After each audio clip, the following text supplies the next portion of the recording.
Bien, pues muy buenas tardes para todas y todos en México, en Colombia, donde también veo que además de nuestro extraordinario ponente del día de hoy, también hay personas que se conectan particularmente desde Medellín. Quiero darles el agradecimiento y la más cordial de las bienvenidas a nombre de la Universidad Juárez del Estado de Durango, específicamente de la Facultad de Derecho y Ciencias Políticas, que me honro en dirigir, pero también de la Red Internacional de Investigación sobre Democracia, Derecho y Política desde México y Colombia. Desde luego también a través del Grupo de Investigación sobre Democracia Constitucional, Transformaciones Sociales, Libertades y Derechos. Agradecer la presencia de distinguidos investigadores y profesores de nuestra facultad y desde luego también en Colombia, agradeciendo a César Benavides, agradeciendo desde luego también la presencia de Maribel Arango y en México del profesor Alejandro Vázquez Melero, del maestro también Eugenio de la Garza, la magistrada Karen Flores Maciel, del doctor Martín Gallardo García, de nuestra jefa de la División de Estudios de Posgrado de Investigación, la maestra María Eugenia Campos, y desde luego también de Colombia, la coordinadora de nuestra red por parte de la Universidad de Antioquia en Medellín, la profesora María Doli Cuartas Henao, que recientemente también estuvo por aquí de manera física y presencial en Durango. Es para mí en este momento un honor presentar a un invitado con el que me une una amistad porque coincidimos en un máster en la Universidad de Génova, Italia, que también tiene una doble titulación por la Universidad de Girona en España. Pero mi amigo Oscar Carvajal, más allá de esta amistad, quiero decirles que es una figura muy joven, pero que tiene ya una amplia experiencia porque es profesor en la Universidad Externado de Colombia, un punto de referencia en el continente e incluso también en el plano europeo para la teoría y la filosofía del derecho, de donde han salido grandes personalidades que han en algún momento también tenido funciones importantes en la Corte Interamericana de Derechos Humanos, en la Comisión, se han insertado desde luego en los debates a nivel transatlántico sobre materias tan importantes como el derecho constitucional o los derechos humanos.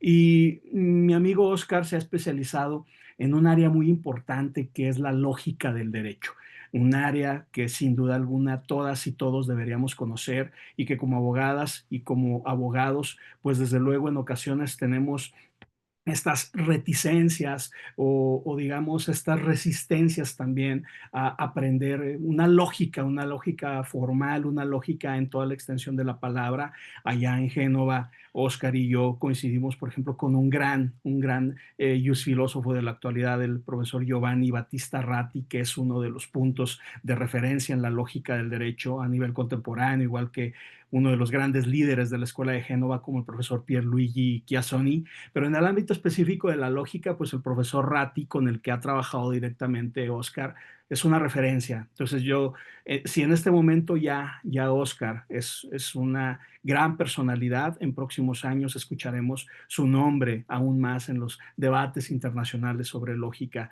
del derecho. Y dicho sea de paso, pues también los próximos 4 años va a estar ahí en Génova estudiando su doctorado en esta gran universidad a la que yo también me honro en pertenecer y que pues obtuvo una de las dos becas que se otorgan año con año en esta gran universidad. Entonces, para mí un placer presentar a Oscar Carvajal, el profesor de la Universidad Externado de Colombia y quien, como les digo, va a estar realizando su doctorado en la muy prestigiosa Universidad de Génova, Italia. Querido Oscar, tienes el uso de la voz. Mil gracias por estar con nosotros. Sabemos que traes una agenda muy ajetreada dentro de tus labores en externado, pero también preparando tu mudanza, al menos por los próximos 4 años a Génova. Entonces, esto para mí, pues refrenda aún más el gran compromiso que tengo en lo personal contigo, pero sobre todo también el apoyo incondicional que has dado a nuestra universidad desde hace ya varios meses y que se reflejará en próximos años con publicaciones, con diversos ejercicios de este tipo. Entonces, ya sin mayor preámbulo, adelante, querido Oscar, y que sea del provecho de la audiencia.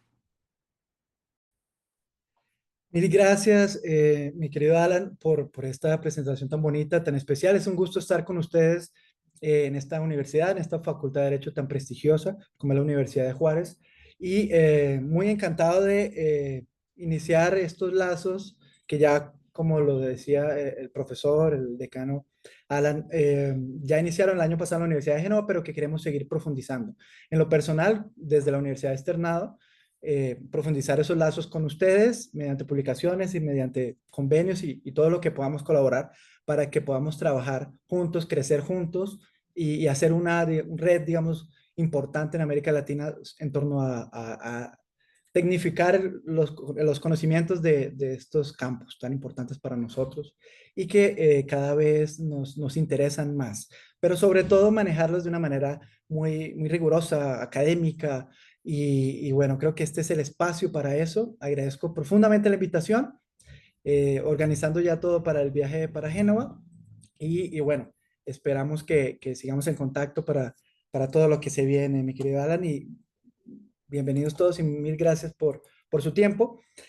El día de hoy voy a hacer una presentación muy sencilla, una presentación, digámoslo, clásica en torno a este tema de la lógica de las normas o de la lógica aplicada al derecho, de la mano de un autor que es muy importante para mí, un autor muy clásico, el profesor y teórico Ulrich Klug.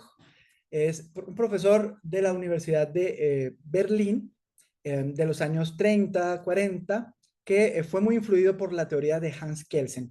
En su momento, el profesor Ulrich Klug vio en la teoría de Kelsen, en la teoría pura de Kelsen, una inspiración muy grande en la medida en que su maestro había sido expulsado, perseguido por los nazis, y estaba escribiendo su teoría pura en Ginebra, exiliado. ¿Sí? Luego, este profesor Ulrich Klug sufrió y vio cómo otros de sus profesores en la universidad hacían apología en contra de los judíos, en contra de distintas minorías, y hablando muy mal de su maestro Hans Kelsen, profesor en particular famoso, teórico muy reconocido. Carl Schmitt fue su profesor en la Universidad de Berlín, y sentía muy personalmente como Klug sentía personalmente como esta manera de actuar en contra de las personas que se dedican a la teoría era, digamos, muy desacertada. Entonces, su decisión, siguiendo su maestro Klug, es dedicarse a esta bonita rama de la lógica jurídica o la lógica de las normas, pensando que un trabajo técnico, un trabajo metodológicamente analítico y riguroso, es una manera también de luchar contra todo tipo de sectarismos, sectarismos de izquierda, sectarismos de derecha, sectarismos, populismos, luchando por tecnificar el conocimiento de los conceptos jurídicos mediante las herramientas disponibles en su momento. En su momento, las herramientas disponibles de Klug era la lógica de primera orden que había desarrollado Hilbert y Ackermann en los años 30, y utilizó por primera vez en 1939, en su escrito de habilitación, una aplicación de la lógica de primera orden a problemas jurídicos prácticos, problemas jurídicos del día a día, para mostrar y convencernos de cierta manera de su tesis, de que un instrumento formal es importante para resolver problemas prácticos para nosotros en el derecho,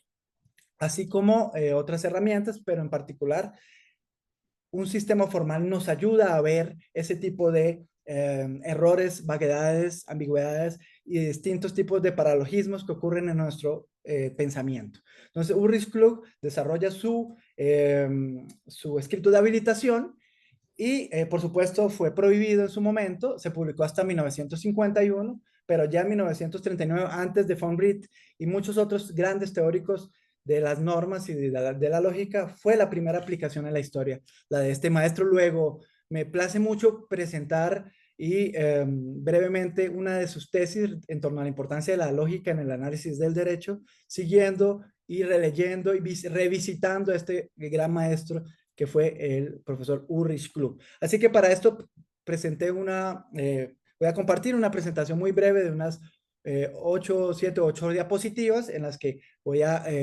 presentar esto de una manera más formal, y con eso daremos un poco de tiempo para las preguntas o algunas inquietudes, o algunos comentarios que haya al respecto. ¿Les parece? Vamos a intentar compartir. Y bueno, no sé si ahí Ahí se Ya. ve perfecto, Oscar. Perfecto.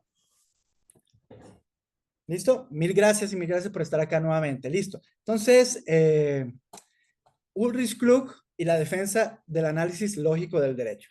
Entonces, ¿se sigue ahí? ¿Se alcanza a ver? Sí, mil Sí, gracias. se ve bien. Entonces, el tema del día de hoy es el análisis lógico del derecho o el uso de instrumentos formales en el análisis de problemas jurídicos. La tesis que voy a reconstruir de Ulrich Klug es la siguiente. Todo discurso científico implica un análisis lógico. La teoría del derecho es un discurso científico. Luego, como conclusión, se sigue que la teoría del derecho implica un análisis lógico. Este es la especie de silogismo que presenta Ulrich Klug para convencernos de la importancia de la lógica en el análisis del derecho. Mi propósito, ¿cuál va a ser? Defender o por lo menos sugerir, reconstruir la tesis a partir de la cual la reconstrucción, a partir de la reconstrucción de los argumentos clásicos que hace este maestro Ulrich Klug. Una de sus pruebas indirectas para demostrar esta tesis es una especie de silogismo hipotético que es una regla lógica, digamos, muy conocida entre los juristas y en general en el ejercicio, en el razonamiento práctico. Es, toda teoría del derecho implica una teoría científica. Entonces, ¿cuál es esta primera premisa? ¿En qué se basa?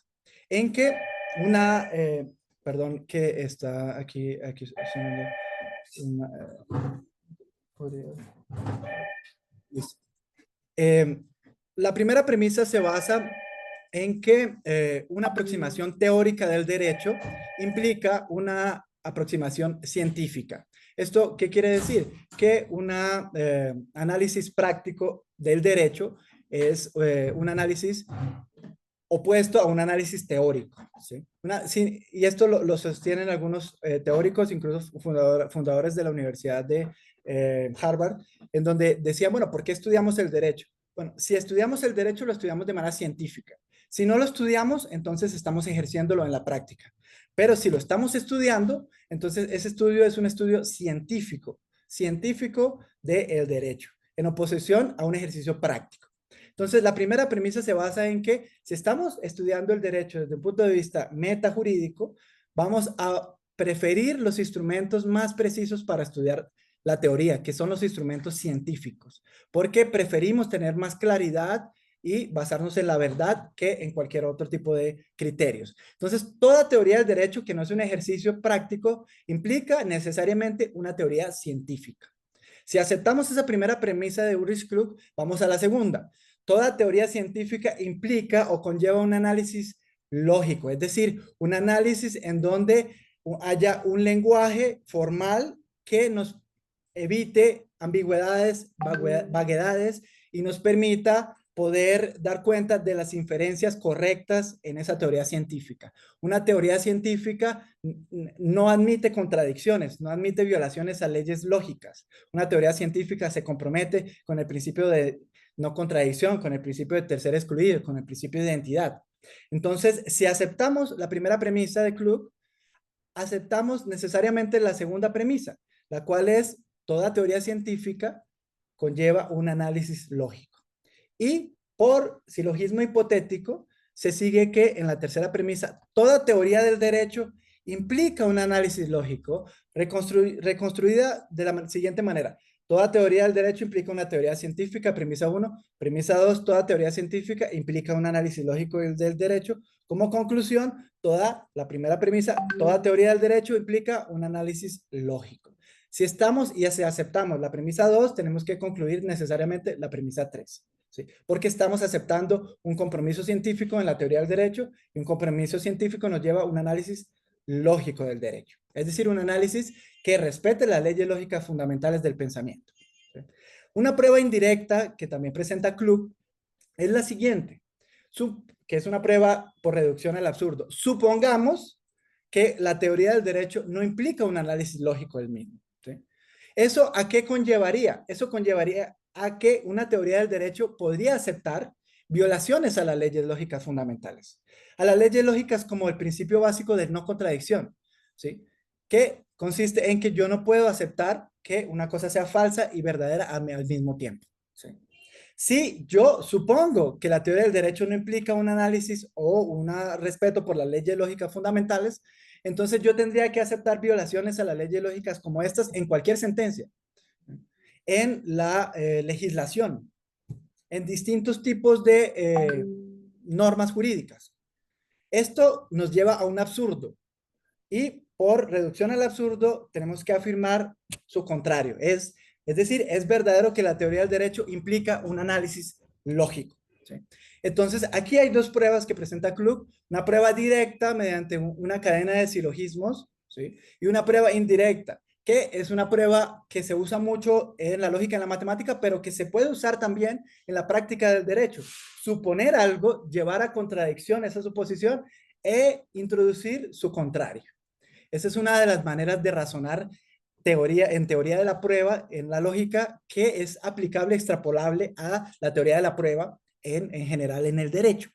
Estas son las interrelaciones que vemos. De hecho, hay una rama del derecho que se llama la teoría de la prueba. Es una rama también que la hay en la lógica o en la matemática. Entonces, hay unas relaciones interdisciplinares muy importantes que hay que tener en cuenta si queremos saber qué es probar bien algo. ¿Sí? Y esto es más amplio de lo que normalmente los juristas hemos trabajado y en lo que aprendemos, en lo que uno ve, digamos, en su estudio como estudiante del derecho en los primeros años, se da cuenta que la teoría de la prueba es mucho más amplia y que admite y necesita sobre todo un análisis interdisciplinario de la misma para llevar a, digamos, sofisticar y tecnificar la manera en que probamos cosas en el derecho. En este sentido, si aceptamos esta prueba directa y esta prueba indirecta, vamos necesariamente a que es deseable o es importante considerar una especie de lenguaje formal, es decir, no tener, digamos, reticencias, no tener miedos, las cosas normales que sentimos cuando nos aproximamos a ese tipo de presentaciones. Es un lenguaje formal que es mucho más simple del lenguaje natural. El lenguaje natural es mucho más rico, realmente, en significados, es mucho más importante. ¿Sí? Lo que hacemos al introducir una especie de lenguaje formal es poder reducir esos pequeños vicios que encontramos en el lenguaje jurídico que queremos solucionar. Estas pequeñas enfermedades, plagas que tiene el lenguaje cotidiano, como diría Frege, introduciendo unos términos que limpien, purifiquen, en el sentido de teoría pura del derecho, purifiquen de la suciedad o de la contaminación que tiene el lenguaje cotidiano. Para esto utilizamos un lenguaje formal que puede ser desde más complejo hasta menos complejo. Podemos crecerlo, podemos utilizar un lenguaje formal sencillo e irlo aumentando para hacerlo expresivamente más fuerte. Entonces, en este sentido, lo que Klug utilizó y se utiliza hoy por hoy con los debates con el profesor Ratti, que mencionaba el doctor Alan y en general otros teóricos, utilizan un lenguaje formal realmente sencillo una vez uno se va familiarizando poco a poco con él. Y es una especie de símbolos que nos ayudan a formalizar palabras de lenguaje cotidiano, palabras que nos encontramos en todas las normas jurídicas, en las sentencias, en los enunciados normativos en general. La I, por ejemplo, que la vemos acá, la sustituimos con un símbolo muy básico, que es este símbolo que ustedes ven al frente de la conjunción. La O la sustituimos por una disyunción en este símbolo. El condicional, que lo vemos en muchas normas jurídicas, si se da un hecho, entonces se da una consecuencia jurídica, es un término lógico, lo utilizamos este símbolo, se utilizan otros. La negación, ¿sí? Un cuantificador universal que dice para todo aquel que mate a un otro, entonces va a ir a prisión, ¿sí? Existe el cuantificador existencial, que es, existe al menos uno que cumple tal condición, ¿sí? Y el de identidad, ¿sí? Que dice que algo es igual a otra cosa. Es un lenguaje muy, muy sencillo, con alguna otra regla de transformación, que es el modus ponens clásico, con la cual podemos hacer inferencias correctas en el derecho. Entonces, ejemplos de esto práctico, para no llevar esto, digamos, a un entorno abstracto que no conviene, porque lo importante de este lenguaje es descender a ejemplos prácticos para ver el funcionamiento de este tipo de lenguaje. Para esto podemos mirar este tipo de ejemplos. La disyunción, si algo ocurre una cosa o ocurre otra, las encontramos en todo el derecho, en todas las normas jurídicas de diferentes ramas del derecho. Por ejemplo, encontramos esta disyunción en normas como la siguiente, ¿no? La notificación del demandado, en el caso de una sentencia, es en su domicilio o en el lugar donde se cumple cualquiera de las obligaciones del contrato a las cuales se ha comprometido. Aquí encontramos, digamos, un enunciado normativo muy común que encontramos en muchas legislaciones, pero lo que nos ayuda los términos lógicos es a poder identificar el funcionamiento de la O. Una cosa sencilla, pero que a veces se nos escapa en el análisis riguroso, ¿sí? Aquí hay una O, ¿sí? Una o ocurre una cosa o ocurre otra. Lo que la lógica nos enseña y nos ayuda a ver es que la O tiene dos tipos de funciones. Puede ser una O exclusiva o excluyente, llamada O alternativa, en la cual es verdad este enunciado si ocurre, si se da un disyunto o se da el otro. Es decir, yo puedo demandar a esa persona o solamente o en un lado o en su domicilio o en el lugar donde se cumplen las obligaciones. ¿Sí?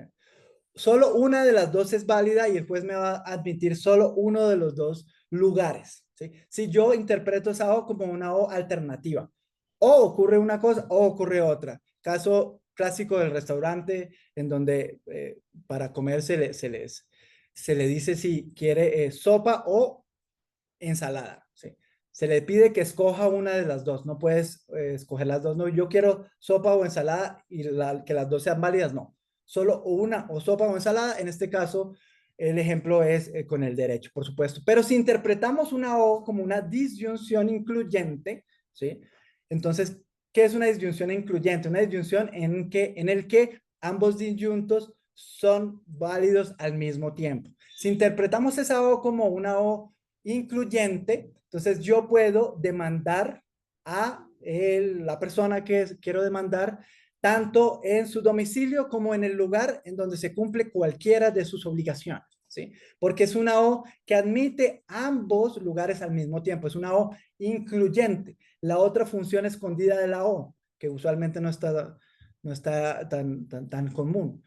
Esto nos sirve ¿para qué? Para que un abogado en la práctica analice con finura palabras que cambian el significado de un enunciado normativo y cuya norma jurídica producto de esta interpretación es una norma diferente, lo cual a mí me da una, digamos, destreza como jurista práctico para poder interponer o no un recurso, presentar una demanda para discutir la interpretación de términos jurídicos con el juez y cómo el juez ha entendido la ley, los enunciados del legislador. Este es un ejemplo, digamos, muy común, muy clásico, pero Klug nos los trae y nos dice, cuidado, las palabras más pequeñitas, los conectores, ahí es donde se nos escapa un problema jurídico y una solución jurídica importantísima. Un segundo uso de los términos lógicos es el condicional. Lo vemos en muchas de las normas jurídicas, incluso en la estructura casi que de cualquier sentencia, que es lo que llamamos una justificación interna de las sentencias, ¿no? Entonces, para esto utilizamos el condicional si, entonces, si P, entonces Q, conocido como, con el cual podemos formar un modus ponens. Tenemos una inferencia muy clásica. Si alguien mata a otro, entonces debe ir a prisión. Ese entonces es el conector lógico que nos ayuda a poder expresar la inferencia que estamos haciendo en el derecho. Juan mata a otro en la premisa 2, por lo tanto, Juan debe ir a prisión. La formalización muy clásica de este modus ponens, que es discutible en siguientes formalizaciones, pero la clásica es, si P, entonces es obligatorio que ocurra Q. ¿Sí? En segunda premisa, si está probado la premisa fáctica P, por lo tanto, por deducción lógica, se sigue que es obligatorio Q. ¿Sí? Este es un uso de los términos lógicos que nos permite hacer inferencias correctas en el derecho. En general, tener conocimiento del condicional nos permite hacer un modus ponens que prácticamente tiene toda la justificación interna de cada sentencia que emita cualquier juez. Entonces, ¿esto por qué es importante? Porque Dios no lo quiera, pero puede haber un juez que diga, yo no respeto las leyes de la lógica y entonces yo voy a hacer un modus ponens en donde ocurra una falacia. ¿Sí? Entonces, y no se deduzca de las premisas normativas la conclusión normativa que se quiere. En este caso, ¿qué es lo que ocurre? Se presenta para el abogado, para el jurista, una oportunidad de empezar a reflexionar en torno a la revisión de la manera en la que ha sido expresada lógicamente una sentencia o determinado argumento jurídico. Esto vamos a conocerlo como una falacia o un paralogismo, en caso en el cual hasta el momento, y ese es un debate al que quiero que lleguemos, no son aconsejables que ocurran en el derecho, pero hay una discusión porque no es claro si el jurista debe respetar las leyes de la lógica o no las debe respetar. Llegaremos al final de la conferencia muy pronto para plantearnos esa duda, pero conocer las leyes lógicas nos ayuda a hacer inferencias correctas, ¿sí? La corrección es un asunto que nos importa mucho en el derecho, porque no queremos razonar de manera equivocada o de manera falaz, ¿no? Ni en el derecho ni en general en la teoría del derecho.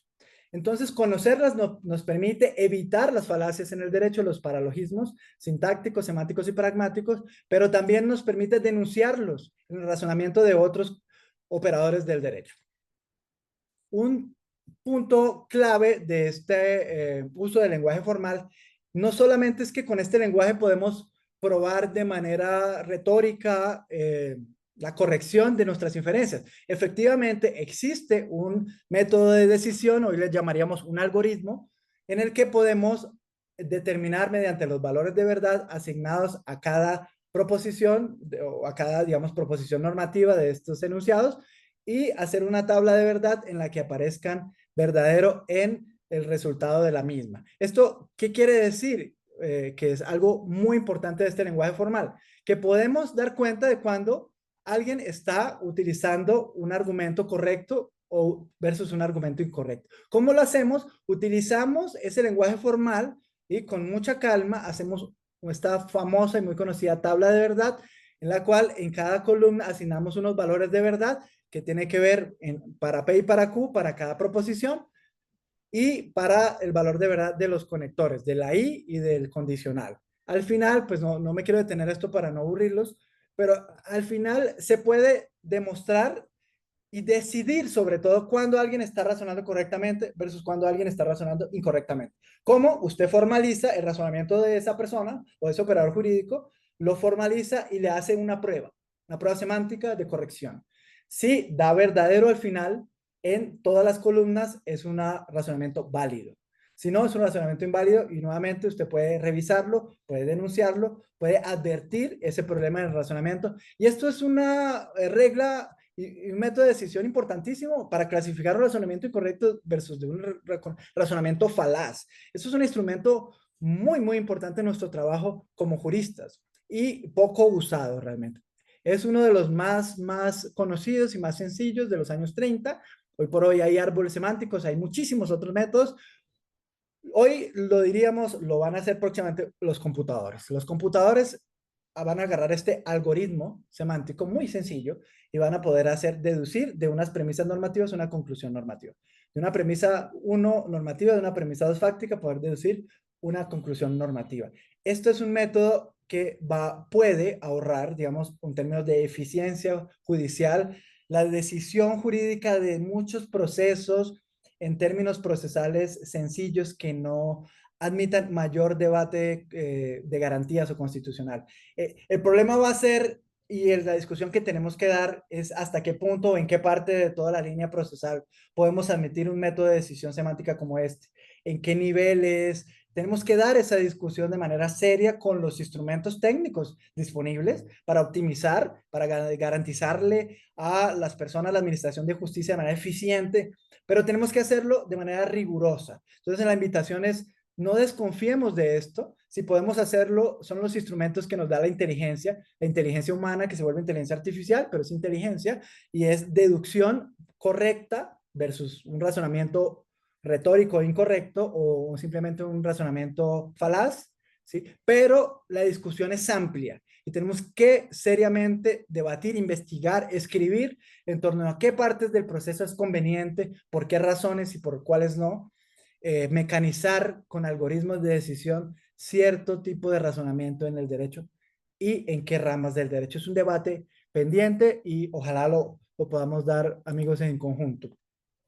Un cuarto ejemplo de cómo el derecho tratado de manera científica y lógica tiene una riqueza importante más allá de un tratamiento retórico, y es la manera, dice Klug, los criterios para definir adecuadamente un término jurídico. La teoría de la definición, muy olvidada y ya casi no se estudia, y es, Klug nos comenta unas condiciones formales para definir algo, para encontrar que un término jurídico está correctamente definido. Para esto, ¿qué decimos? Que intentemos como juristas hacer una especie de ecuación o equivalencia definicional. Esto no es otra cosa que tomar un término que queremos definir y definirlo. El término a definir es usualmente llamado definiendum, y el término a definir, el término con el cual definimos, los términos con los cuales definimos ese se llama definiens. Entonces, el definiendum es el nuevo término con el cual el definiens expresa su significado, ¿sí? Entonces, estas definiciones nos permite que sustituir siempre que aparezca el definiendum su significado, es decir, su definiens. Y la idea de una buena definición en el derecho, una buena definición jurídica, es poder sustituir en cualquier parte del derecho donde hay una buena ecuación definicional, el definiendo por el definiens, o si aparece solo el definiens, reemplazarlo por el definiendo. Esto nos permite tener un control en torno a las definiciones que hacemos en el derecho. Definiciones, y los ejemplos son sencillos. Imputación es el definiendo. ¿Cómo lo definimos? Imputación es, por ejemplo, brevemente, digamos en Colombia, toda imputación deshonrosa a otra persona, ¿sí? ¿Esto qué nos permite? Que en cualquier parte, no solo en derecho penal, sino en cualquier parte del ordenamiento jurídico, en distintas ramas, siempre que encontremos imputación, podamos sustituir este término, perdón, injuria, podamos sustituir este término por imputación deshonrosa. O si encontramos, ocurre que una imputación deshonrosa, podamos de manera equivalente sustituir este término por el término injuria, ¿sí? Esto que nos permite tener un control de esto, de la manera en que se definen los términos en el derecho, pero también sustituirlos en diferentes argumentaciones que hagamos en distintas ramas del derecho. Primero, hacer una buena definición, ¿sí? Pero segundo, estar alerta nuevamente con ciertos problemas en la definición de términos jurídicos. Una definición es la circular, uno de los problemas es la circularidad, ¿sí? Si definimos el definiendo con el mismo término en el definiens, es decir, imputación, injuria es toda conducta injuriosa, estamos cometiendo una circularidad, estamos definiendo igualmente con los mismos términos en el definiens. Esto es una definición circular, una definición deficiente para la técnica legislativa, ¿sí? Pero esto también puede ocurrir cuando hay multiplicidad. Agarramos un definiendum y en el definiens está definido de cierta manera, es toda imputación deshonrosa a una persona, pero encontramos que en otra parte de la legislación el mismo definiendo se define de otra manera con otro definiens. ¿Esto qué hace? Que empiecen a haber distintas definiciones de los definiendo en distintas partes del derecho. Esto genera equivocidad, ¿sí? Entonces empieza a enfermar el manejo del lenguaje jurídico. También la posterioridad. Si tenemos un definiendum y definimos mediante un definiens de cierta manera y posteriormente estamos cambiando reiteradamente la manera en cómo definimos un término, esto puede llevar a también equivocidades y ambigüedades en la manera en cómo definimos los términos en el derecho. Esto es un grano fino, pequeño, muy, muy simple, pero que bien visto como una metodología de trabajo de definición de conceptos jurídicos nos puede ayudar a definir bien y a evitar todos estos problemas de la definición que tenemos tanto en el derecho. Una definición, estas definiciones o ejemplos que he dado son definiciones explícitas en el derecho. Son definiciones en donde el definiendum es una sola palabra, ¿sí? Injuria es toda imputación deshonrosa. Esa es una definición explícita que Ulrich Klug llama definición estricta, ¿sí? Porque en el definiendum solo aparece el término a definir. Mientras que hay una definición que llama Ulrich Klug explícita, pero de uso. Es una definición que hacen, en este caso, sobre todo los operadores del derecho, los jueces, no los juristas como las definiciones estrictas, sino las definiciones de uso. Por ejemplo, en el Código Penal se determina que injuria es 3 puntos suspensivos. En la Constitución, injuria se define como. Entonces, en el definiendo se utiliza definiciones de cómo se usa digamos, esa palabra, ese definiendo en varias partes del derecho. Esto hace que sea un poco más ambigua la manera en cómo se define un término jurídico, pero esto lo hacen los operadores porque a veces no es fácil tomar una definición explícita, estricta, que hayan hecho los operadores, los legisladores, y tienen que usar varias definiciones de uso, varias definiciones o varios definiéndum de uso en todo el ordenamiento jurídico. Se dice en la Constitución qué injuria es, se dice en el Código Penal qué injuria es, se dice que, y a partir de los distintos usos en el definiéndum, establecen una definición compuesta. ¿Sí? Esto es un trabajo también de lógica, pero sobre todo de técnica legislativa, que nos permite hacer mejores definiciones en los operadores en el derecho, a raíz del uso que hacen de los definiendos en diferentes partes del derecho. El legislador, que normalmente es descuidado y no hace definiciones estrictas, así como digamos, lo manda o lo aconseja la teoría del derecho, y por lo cual consideramos que es un instrumento metalingüístico de control de los errores que hay en el lenguaje objeto. Entonces, este es el cuarto ejemplo que nos trae Club. Entonces, tenemos un ejemplo, tenemos el ejemplo de la disyunción, el ejemplo del condicional, tenemos la importancia de un instrumento para decidir la corrección de los razonamientos en el derecho, y cuarto, vimos la importancia, por ejemplo, de los términos lógicos para las definiciones jurídicas en el derecho. Con esto llegamos a lo que sería la conclusión de Club, la conclusión de este silogismo, que es: la teoría del derecho efectivamente implica un análisis lógico del derecho. Y la reconstrucción es la siguiente. La premisa 1, nuevamente, volvemos al inicio: el discurso científico implica un análisis lógico. ¿Sí? En la premisa 1, y eso lo conversamos y digamos parece plausible. La premisa 2, la teoría del derecho implica, necesita, demanda un uso científico, un estudio científico del derecho, como la teoría del derecho. ¿Por qué? Por los defectos que ya estudiamos, los defectos del lenguaje natural cuando encontramos una disyunción, una implicación, cuando nos encontramos en la necesidad de corregir un razonamiento versus un razonamiento falaz, cuando necesitamos poder, como en este caso, poder definir correctamente los términos jurídicos en el derecho. Entonces, la premisa 2 nos compromete a que necesitamos un discurso riguroso metalingüístico sobre el derecho. Y esto nos lleva a aceptar la conclusión de Club, y es: la teoría del derecho implica un análisis lógico del mismo, un análisis que nos ayude a purificar, nos ayude a limpiar de estos problemas del lenguaje, como lo decía Frege, de esta plaga del lenguaje, de estos mosquitos que tienen lenguaje, de los que está lleno y de los que el teórico viene y quiere desinfectar ese problema inyectando claridad. Claridad con sus límites y por supuesto, con sus problemas también que genera. Por último, una perspectiva de investigación o de interés que me llama mucho la atención en Klug. Dice, Klug aborda brevemente este caso: la violación de las leyes lógicas como causal de revisión de las sentencias en el derecho. ¿Sí?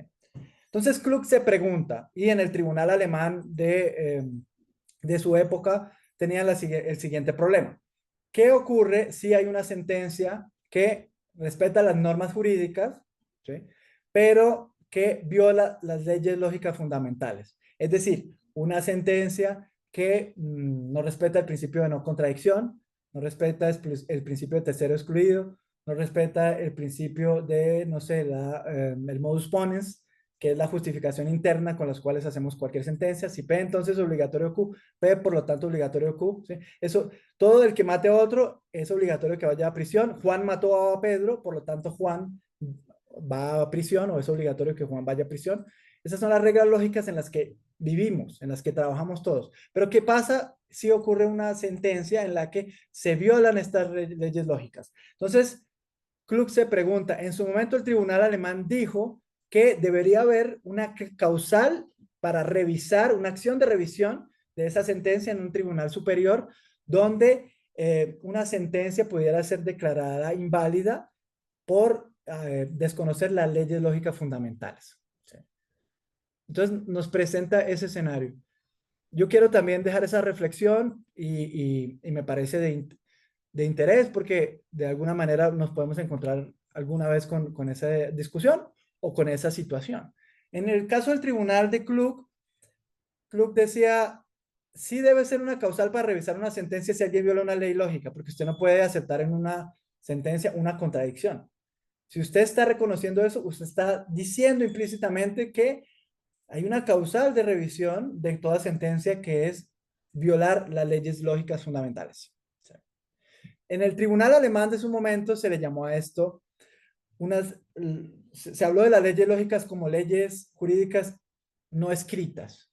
Hay unas leyes jurídicas no escritas que en eso es interesante porque ley lógica y ley jurídica tienen como tienen la misma, digamos, raíz lingüística.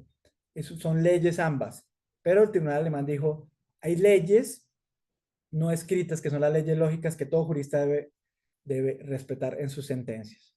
En el caso de Klug, Klug discute eso, no le parece tan aceptable porque él considera que se puede argumentar que si una sentencia es contradictoria, luego es objeto de un recurso de revisión o un recurso de casación, sea porque no respeta una ley de aplicación del derecho como una valoración contradictoria de la prueba, por ejemplo. En el caso de las causales para hacer la casación de una sentencia, por lo menos aquí en Colombia, una causal para irse a un recurso extraordinario de casación en un tribunal colombiano es no valorar correctamente la prueba, pero no valorarla correctamente puede ser valorarla de manera contradictoria. ¿Sí? Esto implícitamente reconoce que hay una violación de una ley lógica. Pero Krug dice, no es necesario que volvamos las leyes lógicas, leyes jurídicas, sino podemos decir que se violó una norma jurídica, que es la obligación de no emitir o no valorar de manera contradictoria las pruebas con base en una ley lógica. ¿Sí? Lo que pasa es que la ley lógica sería una presuposición que tendría la norma jurídica que se desconoce. Podemos decir, en este caso se desconoce un procedimiento o una ley jurídica, pero no tenemos que positivizar las leyes lógicas para poder darles un reconocimiento dentro de las causales para impugnar una sentencia. Esta es una posición de club, es un debate, creo que todavía no está zanjado y todavía tiene mucho para conversar y para seguir discutiendo. En todo caso, la presentación de Klug, el llamado de Klug, es tratemos de razonar de manera correcta y esto nos lleva a razonar científicamente, lógicamente, para ayudarnos en el trabajo de la claridad que buscamos en el derecho. No es el único razonamiento, no pretende ser homogenizar todos los razonamientos en el derecho, pero pretende ser una opción que sea robusta para la búsqueda de la claridad, que es la que todos deseamos en nuestro trabajo. Bueno, aquí termino todo. Les agradezco mucho por su tiempo y pues espero no se hayan aburrido mucho. Gracias.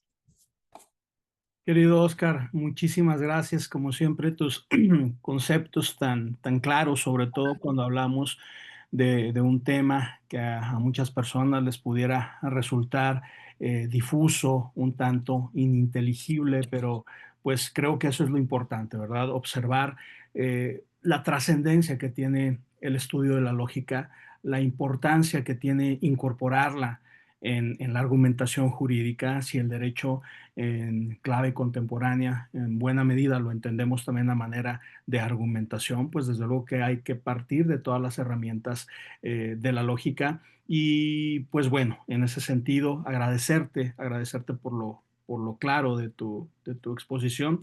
En este momento está abierta la sección de chat o si alguien desea formular un comentario de viva voz, alguna pregunta o inquietud a nuestro ponente, está bienvenido en el mecanismo que ustedes gusten.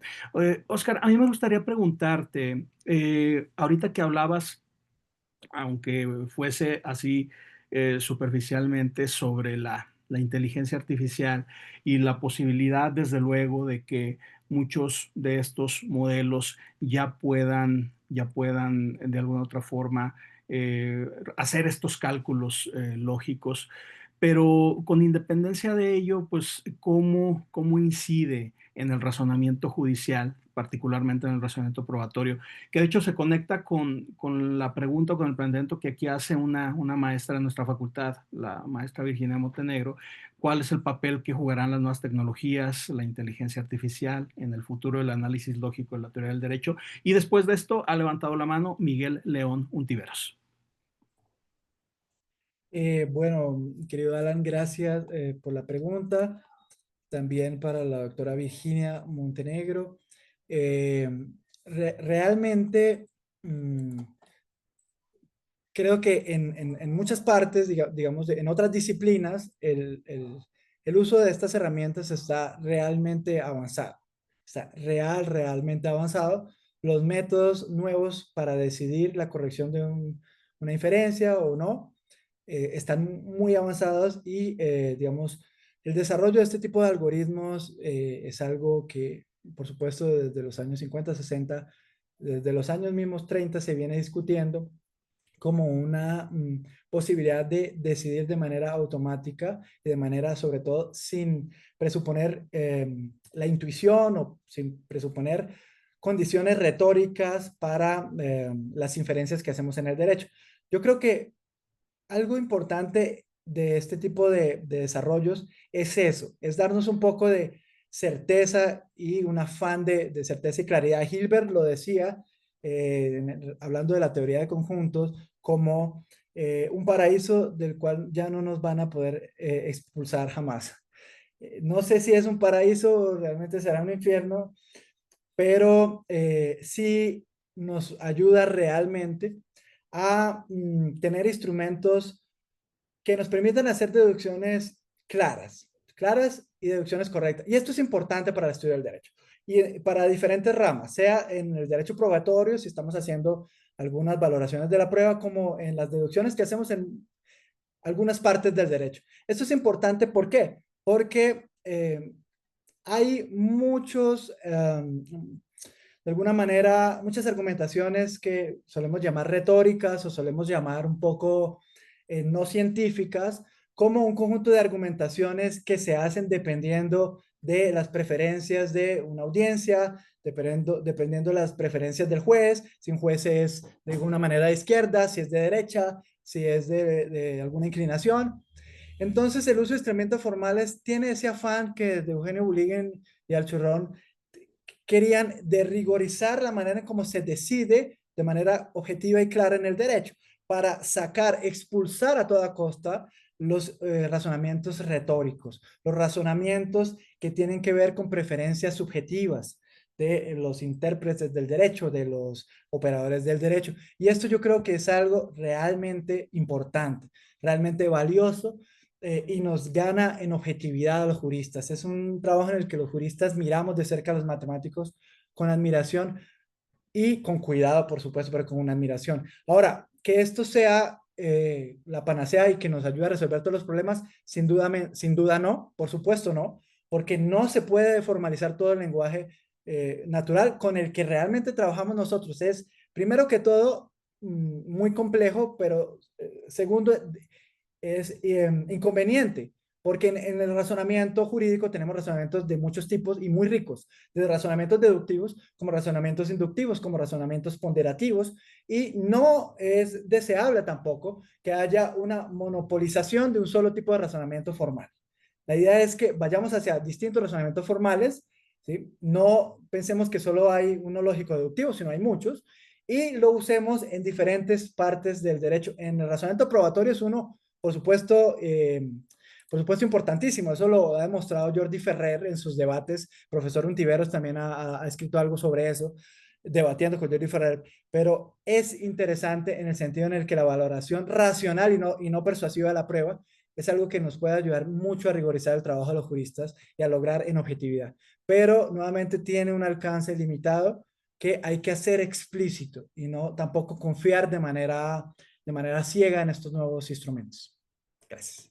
Correcto, gracias, Oscar. Y recordando ahí desde el plano de la filosofía política y las discusiones con nuestro maestro en común, el profesor Mauro Barberis, seguramente recordarás que él apuntaba cómo esta cuestión de la justicia digital, así denominada por él, que de alguna otra forma contribuyó también a la recesión democrática y a una barbarie generalizada a nivel global, un crítico implacable de lo que él llama justicia digital y que también es interesante el análisis desde este otro plano de la filosofía política. Miguel León Untiveros, adelante, por favor. ¿Qué tal? ¿Cómo estamos? ¿Me escuchan? ¿Qué tal, Oscar? ¿Qué tal? Interesantísima tu ponencia, te felicito por ello y realmente estoy prácticamente de acuerdo en todo. Eh, Más que una pregunta, es un comentario sobre la parte final del club que tú expusiste.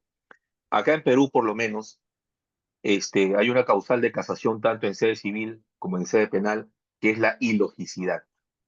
Si bien es cierto, la doctrina, la dogmática, sobre todo la penal, porque en sede civil recién es, digamos, de algunos años antes, la ilogicidad se entiende por contradicciones graves. Ojo, contradicciones, no cualquier contradicción, sino con contradicciones graves o insubsanables en la valoración de la prueba, ¿ya? Como si en los otros aspectos del razonamiento jurídico no pudiera haber contradicciones, pero en fin, es lo que acota la doctrina, la dogmática peruana. Y por otro lado, hay una sentencia del Tribunal Constitucional del año 2017 que señala que el contenido esencial de toda argumentación, del derecho a la argumentación, está dado por cuatro principios lógicos. Bueno, así dice el Tribunal Constitucional peruano. Es el de no contradicción, el de identidad, el de tercio excluido, más el principio de razón suficiente, ¿no? Entonces, de alguna forma, o sea, más allá de la crítica que podamos tener, eh, se habría, pues, naturalizado, por decirlo así, naturalizado esta idea de club que tú ya anticipaste. Gracias. Sí, maestro, gracias por acompañarnos. Me parece muy interesante cuando estaba leyendo y preparando lo del club, me acordaba de esto del Tribunal de Perú, que es muy interesante porque en la práctica parece que está positivizando algunas de las leyes lógicas fundamentales. Esto yo en un inicio pensé que Klug estaría de acuerdo, pero todo lo contrario, Klug llamaba a distinguir y no positivizar las leyes lógicas fundamentales, sino todo lo contrario, distinguir una ley jurídica y una ley lógica, ¿sí? Dando una solución alternativa como la ley lógica como un presupuesto de la violación de lo que sería una valoración racional de la prueba, pero presuponiéndola y no incluyéndola para no confundir una norma jurídica versus de una norma lógica. Esto puede llevar a debates que yo creo que vale la pena dar con el Tribunal de Perú, retomando los argumentos del club y pero también revisándolo con calma porque como el profesor mismo Montivero lo ha señalado también en otras ocasiones, pues las leyes lógicas en su momento se creían fundamentales, pero ya tenemos desde hace, desde los años 20 y 30, sabemos que la lógica clásica, digamos, tiene lógicas divergentes en donde se discuten sus axiomas, en donde se pueden diseñar lógicas para consistentes que admiten la contradicción, lógicas intuicionistas que admiten valores de verdad indeterminados o que discuten de alguna manera estas leyes lógicas, luego positivizarlas y darles un rango de norma jurídica, creo que da varias acciones para poder defenderlas, pero creo que puede llevar a otros problemas si entendemos que en otras partes del derecho también convienen otros razonamientos que no respeten estas leyes. Maestro, muchas gracias. Maestra Victoria Eugenia, por favor.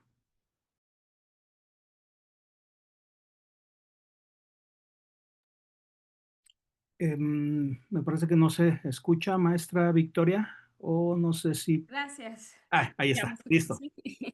Gracias, señor director, por la organización de estos eventos y gracias al doctor Carvajal por brindarnos esta explicación que, como decía nuestro director, ha sido tan clara e ilustrativa. Uno de los temas que me apasiona mucho es justo la tecnología y el derecho y me llama mucho la atención tanto las preguntas y razonamientos que se han hecho anteriormente Pero a mí me gustaría conocer de usted, doctor, más la perspectiva no solo de la inclusión de la tecnología en el ámbito del derecho y sobre todo en el razonamiento, que la tecnología nos pueda ayudar a hacer, ¿no? A limpiar estos razonamientos. O me llama también la atención este símil que usted hacía de quitar estos mosquitos, estos parásitos del razonamiento jurídico. Entonces creo que la tecnología ahí jugaría a favor. Pero también me llamó poderosamente la atención el comentario del doctor Arroyo cuando, si no se puede llegar a caso contrario de que la tecnología nos perjudique. Entonces me gustaría saber desde su perspectiva, ¿cuál debería de ser el rol del jurista si confiáramos tan ciegamente o le llegáramos a dar tanto poder de razonamiento jurídico a la IA? ¿No nos quitaría también o no nos dejaría que nosotros como juristas permitiéramos que cayéramos en escenarios que no deseamos? ¿O cuál debería de ser nuestro rol para que se desarrolle la IA a nuestro favor y no en contrario? Gracias. Sí, Victoria, te agradezco mucho por tu pregunta, que por supuesto me parece muy interesante, y esto de la justicia digital que mencionaba el doctor Alan, la justicia digital y lo crítico que ha sido, digamos, Mario Barberis dentro de la Escuela de Génova como eh, un crítico, digamos, mordaz, un crítico muy vivo. Yo eh, admiro mucho a Barberis porque es apasionado, ¿no? Entra a los debates, discute con la misma escuela, discute hacia afuera. Es un modelo, me parece que es uno de los modelos de teórico que investiga, que escribe muy bien, muy escuela italiana, en los que les gusta mucho, digámoslo, hacer de la teoría del derecho también un arte. O sea, eso lo vimos también en Norberto Bobbio, que más que un teórico del derecho, en algún punto lo podemos ver como un mismo escritor o como un autor de una cultura jurídica completa. Sus obras ya creo que en algún punto trascienden ese papel y se convierten en el rol de escritores y autores de referencia para una lengua. Entonces, este debate es esencial. Yo tomo una tesis moderada, realmente a lo Hart, tomo una tesis moderada, ni una tesis ni radical, ni una tesis muy escéptica, una tesis moderada en el sentido en el que tenemos que mirar en qué casos fáciles o en qué casos difíciles es deseable el uso de herramientas formales o de algoritmos de decisión. Para mí, como siguiendo, digamos, esta tradición de Hart muy clásica, hay casos fáciles, digamos, en el derecho. Y hay muchos, ¿sí? Salvo nosotros complejicemos los casos como juristas y traigamos problemas hermenéuticos que sobreinterpreten, digamos, la cuestión, o complejicemos de una manera exagerada algún problema jurídico. Los casos fáciles son casos, como dice Hart, en donde el núcleo de significado de los conceptos es claro, ¿sí? En donde podemos, mediante algún razonamiento formal, deductivo o formal de otro tipo, darle un espacio a que la tecnología nos ayude a resolver cuestiones de manera óptima, ¿sí? De manera eficiente. En estos casos, creo que conviene seguir a Hart y pensar que no hay ningún problema en el uso de herramientas lógicas, ¿sí? En los casos fáciles, por supuesto, que reitero, hay muchos en el derecho, casos fáciles en el sentido en el que por lo menos casos de subsunción para tener acceso a algunas licencias de tránsito, para poder tener acceso a algunas garantías, pero mínimas, donde solo requieran cumplir algunos requisitos. No es algo, por supuesto, ni muy oneroso ni muy complejo, pero que aún así estamos todavía un poco lejos en eso en nuestras legislaciones. Entonces, para resumir, en casos fáciles sí, en casos difíciles tal vez no. Siguiendo a Hart, en casos difíciles en donde el núcleo de significado es opaco, en donde el núcleo de significado de los conceptos no es claro, es vago, ¿sí? Tenemos conceptos jurídicos que son vagos, que no se sabe qué norma jurídica o qué sujeto podemos incluir como perteneciente o no a determinado concepto.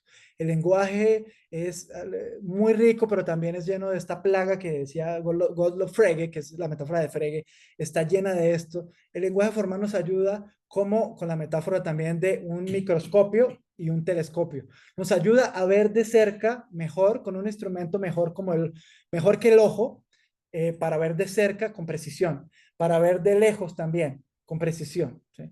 Pero nuevamente tiene estos problemas de todo lenguaje formal, ¿no? Y como lo decía Susan Hack, el lenguaje formal es como una especie de llave inglesa, y citando a Frege. Usted cuando quiere resolver un problema de fuerza, saca una llave inglesa, una llave que le permita con precisión ajustar una tuerca suelta. Y eso es el lenguaje científico, tecnológico, o la informática, o la lógica en general.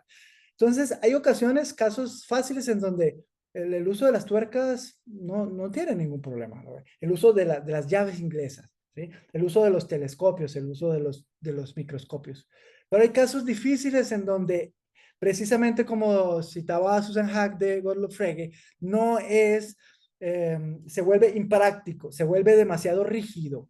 Entonces, la llave inglesa es más fuerte que la mano para ajustar una tuerca, pero es menos maleable, es menos flexible que la mano. Entonces, la mano es el lenguaje natural, la llave inglesa es el lenguaje de la lógica, el lenguaje formal. En algunos casos fáciles podemos usarla. En casos difíciles necesitamos destreza mayor, necesitamos un lenguaje más vivo, necesitamos la interpretación. Y ahí en el lenguaje natural, la interpretación, continuar dando estos debates, como decía el profesor Barberis, y ser escépticos, radicalmente escépticos un poco a lo Génova, es bien deseable en el sentido en el que nos ayuda a estar muy atentos a lo que el lenguaje natural también puede darnos y a no confiar del todo en que la lógica y la inteligencia artificial puede resolver tanto los casos fáciles como los difíciles. En esto, sí, ni el noble sueño ni la pesadilla, creo que la tesis de Hart nos puede ayudar aquí a sentar una posición. Mil gracias.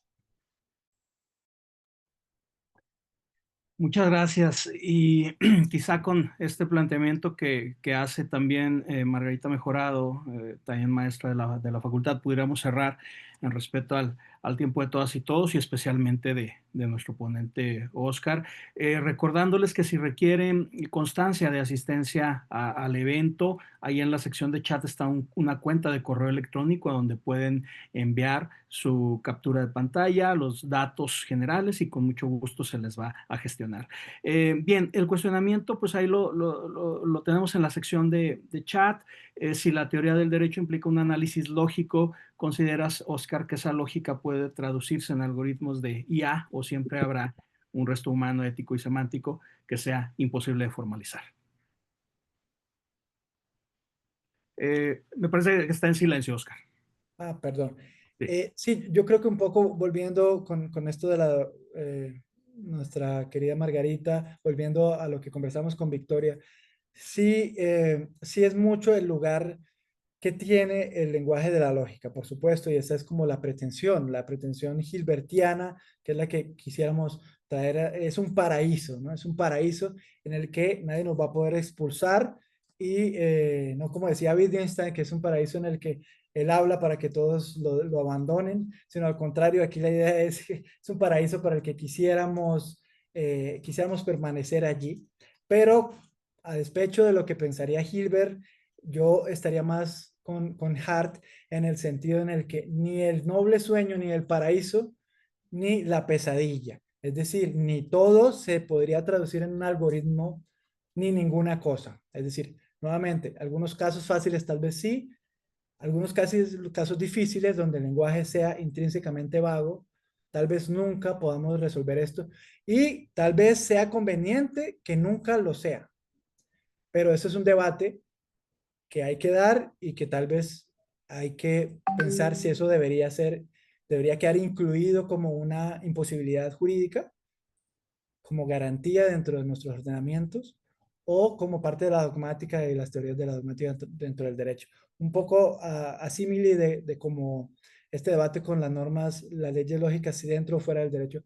Aquí deberíamos analizar con cuidado si esas prohibiciones deberían ser jurídicas o afuera, pero debemos proteger el espacio ilógico también. Pero el espacio ilógico es el espacio también de la interpretación y es el espacio de la creatividad. Tanto ya algunos teoremas en la misma lógica, como el teorema de Church lo ha demostrado, no toda la lógica, incluso de la primera orden, hay un método que pueda decidirla toda. Luego, si no hay un método para decidir toda la lógica de primer orden, la corrección de la lógica de primer orden, me resistiría a creer que lo haya para todo el lenguaje natural. Entonces, sería vivamos en ese intermedio, pero demos el debate para que jurídicamente eso en una norma jurídica luego se estudie si vale la pena que eso quede explícito o implícito. Bien, pues muchísimas gracias, estimado querido Oscar, por este tiempo que nos has brindado. La verdad es que aprendemos mucho de ti y sobre todo reiterando la gran importancia que tiene la lógica para el derecho, para el razonamiento probatorio, pero desde luego también para otras áreas del quehacer jurídico, sea la dogmática, sea la práctica litigiosa, sea la función pública. El razonamiento correcto y verdadero, que a final de cuentas representa la base de la lógica, es crucial en el derecho. Entonces, este tipo de estudios como los que tú llevas a cabo, pues van en ese sentido. Agradecerte y pues ojalá que sí, en un futuro no muy lejano, te tengamos acá de manera presencial en Durango, en México, tu casa, a reserva de que pues estoy seguro de que podremos seguir contando contigo de manera virtual. Muchísimas gracias, querido Oscar. Quiero dar las gracias a todos. Esto ha sido una experiencia muy, muy especial para mí. Y desde el externado, mi más sincero agradecimiento y mi voluntad para que sigamos haciendo eventos y espacios de investigación. Mil gracias a todos. No, al contrario, mil gracias a ti y desde luego que qué honor contar con un miembro de una universidad tan prestigiosa como el Externado. Aquí en nuestra red, como bien te decía, trabajamos al lado de otra gran universidad colombiana, la Universidad de Antioquia. Entonces, qué bueno que reforcemos lazos de colaboración entre ambas naciones. Y a nombre, pues, de la Universidad Juárez del Estado de Durango, de la Facultad de Derecho y Ciencias Políticas que me honro en dirigir, del Grupo de Investigación sobre Democracia Constitucional, Transformaciones Sociales, Libertades y Derechos y de nuestra red internacional de investigación, pues agradecerles a todas y todos por su asistencia a este evento. Recuerden que mes a mes tenemos por lo menos una sesión de estos diálogos internacionales sobre justicia y democracia con ponentes de la calidad de nuestro querido Oscar. Excelente tarde en Colombia, en Perú, en otros países de donde se han conectado. Saludos desde Durango, México, su casa, y pues buen provecho. Hasta pronto. Y gracias a todos. Chao, chao.